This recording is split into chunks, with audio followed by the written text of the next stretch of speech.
Ada?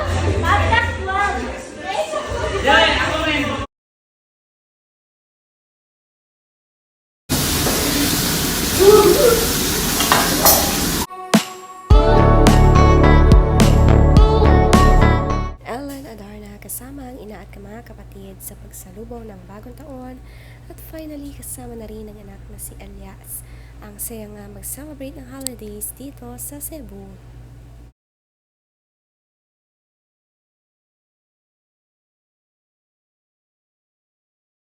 Ada?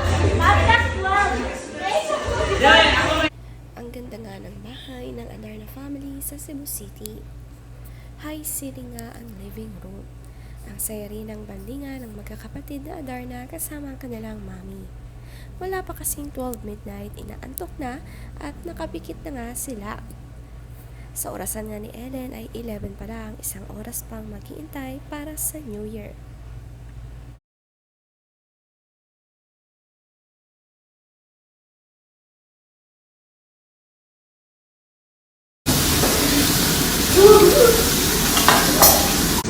Oh, Tungan ato ko ah?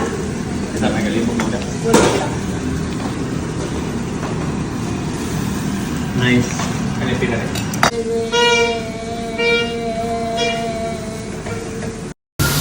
Si Ellen kinuhanan ang kanilang ganap sa bahay at busy na busy ang kanyang kapatid na si Rico sa pagluluto. Sanay pala ito sa kusina. Nagluluto nga siya at nagpe-prepare ng steak na kakainin nilang lahat.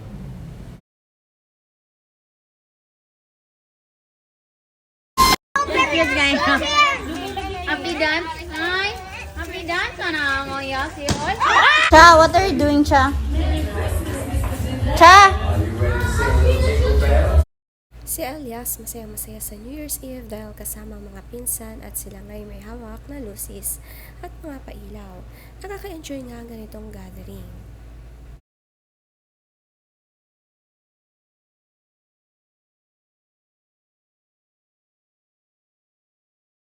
Talet ba? Mas may usig kisa mo? Kanang standing strong.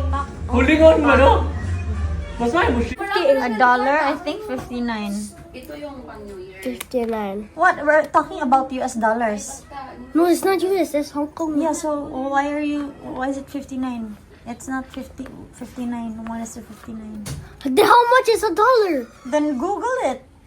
That's Hong Kong dollars. That's not. Ellen ng isda rin sa Cebu kasama mga kaibigan na sina Jess at Van.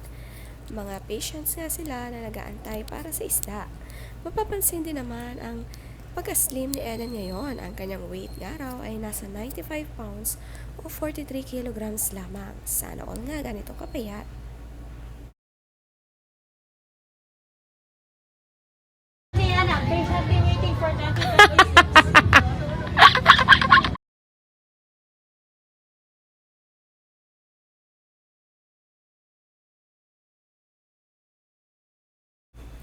Ang saya naman nga ng bandingan nila, pinuntahan pa nila ang palaisdaan na ito at kasamang mga kids para ma-enjoy din ang pangingisda. Marami at mayaman nga sa isda ang Cebu, lalo na sa bangus at talaba. Si Elias nakapamingwit din ng isa at nakaka-proud naman kaya niyang hawakan ito.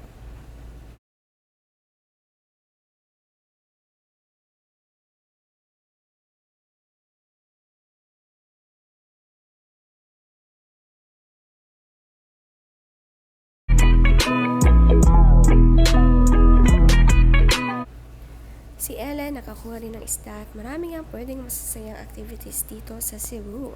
Kaya maganda nga ang kanilang probinsya at gusto na umuwi ni Ellen dito sa Cebu.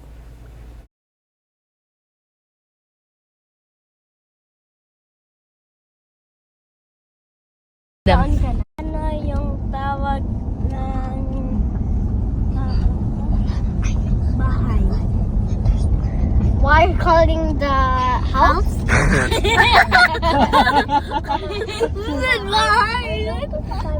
Dam. Ka na. Doon? Eat? I eat a lot. Si Elias dahil laki sa Manila ay sanay magtagalog at tinuturuan ng mga pinsan na taga Cebu ng Tagalog habang sila'y nasa biyahe. Tinanong niya ang ilang taong ka na? Sinagot na ng mga pinsan ay it. Sa Cebuano nga kasi, ang it ay kaon. May pagkakarinig sa taon.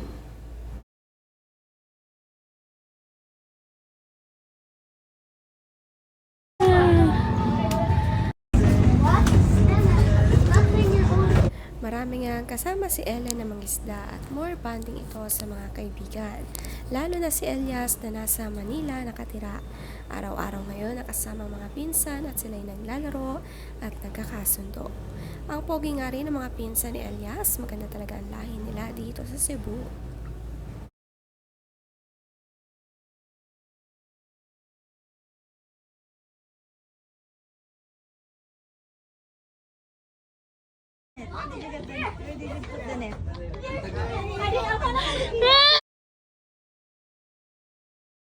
Si Ella naman kahit slim mahilig sa mga maluluwag na damit. Happy siya sa kanyang chosen fashion, loose pajama at dress na crop top.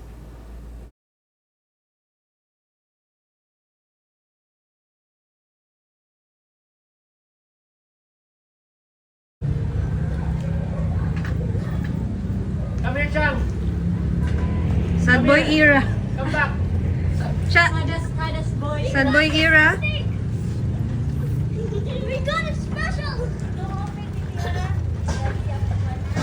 What's that? Sea snake. Oh my god. Saan hindi ko? This one. Saan hindi ko? Run! Run! Run!